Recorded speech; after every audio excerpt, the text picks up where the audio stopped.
Timeline प्रमाणेच केलं जातं, त्यांना इन्स्ट्रक्शन्स दिले जातात. ऑफकोर्स अर्थातच हे पायलट जे आहेत हे अतिशय अनुभवी आहेत शुक्स, आणि त्यामुळे त्यांनी ते सगळं व्यवस्थित त्या वेळेला त्या गोष्टी करून म्हणजे क्रुशियल मॅन्युव्हर्स करून हे यान इथेपर्यंत आणलेलं आहे. आणि आता आपल्याला तिथे पाहत आहे पॅसिफिक कोस्ट म्हणजे प्रशांत महासागरमध्ये कॅलिफोर्नियाच्या कोस्टवर खाली येत आहे ते, आणि खाली यान एकदम खाली आल्यानंतर ते 4 पॅराशूट्स डिप्लॉय होतात आणि मग ते अलगदपणे खाली उतरतं आणि मग खाली पडल्यानंतर म्हणजे पाण्यात पडलं म्हणजे स्प्लॅश डाऊन, त्याला सॉफ्ट लँडिंग म्हणतो, पण पृथ्वीवर नाही आहे, पाण्यात आहे, त्यामुळे स्प्लॅश डाऊन म्हणतो. आणि हा टचडाऊन झाल्यानंतर हे कॅप्सूल स्पेशल बोटीने स्पेसएक्सची तिथे एक बोट आहे तिथून त्यांना जमिनीवर म्हणजे कोस्टला आणलं जाईल आणि किनाऱ्यावर आणल्यानंतर मग स्ट्रेचरवरून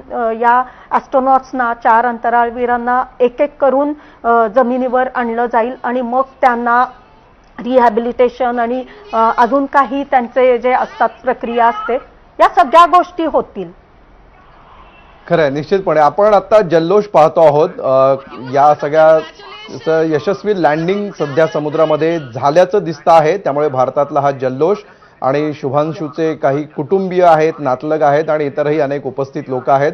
आपण पाहतो आहोत की हे जे लँडिंग होतं त्यातला जो महत्त्वाचा भाग होता, त्यातले अवघड टप्पे होते किंवा आव्हानात्मक टप्पे होते, ते सगळे पूर्ण करून आता 3 वाजून गेलेले आहेत आणि आता या अंतराळवीरांचं यशस्वीपणे लँडिंग झालेलं आहे असं सध्या दिसतं आहे. मयुरेश आपल्यासोबत आहे.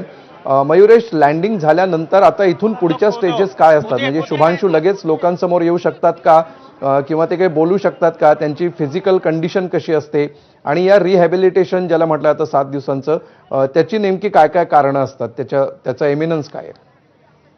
आता ज्यावेळेस आपण बघितलं की स्प्लॅशडाऊन अगदी यशस्वीपणे पूर्ण झालंय. 20 दिवसांचा त्यांचा प्रवास होता. 25 जूनला ते झेपावले होते अवकाशामध्ये आणि ते सगळं पूर्ण करून अगदी अचूक ज्या ठिकाणी उतरायचं होतं आपण बघितलं, हार्डली त्या बोटीला काही मीटरच पुढे जावं लागलं आणि जे निश्चित ठिकाण होतं त्याच ठिकाणी ते अलगद येऊन पोहोचलेले.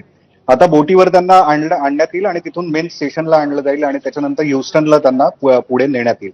या दरम्यानच्या काळामध्ये कदाचित बोलले तर ते बोलू शकतील, पण तशा अवस्थेत असतील तर, कारण 20, 15, 18 दिवस. मयुरेश, काही प्रतिक्रिया येत आहेत, आपण ऐकूया आधी आणि पुन्हा तुमच्याकडे येतो. शुभांशु के परिवार वाले सीएमएस में मौजूद हैं, आराम से फिलहाल अभी बोलने को तैयार नहीं है क्योंकि जो एक अरे मनीष भैया थोड़ा सा सर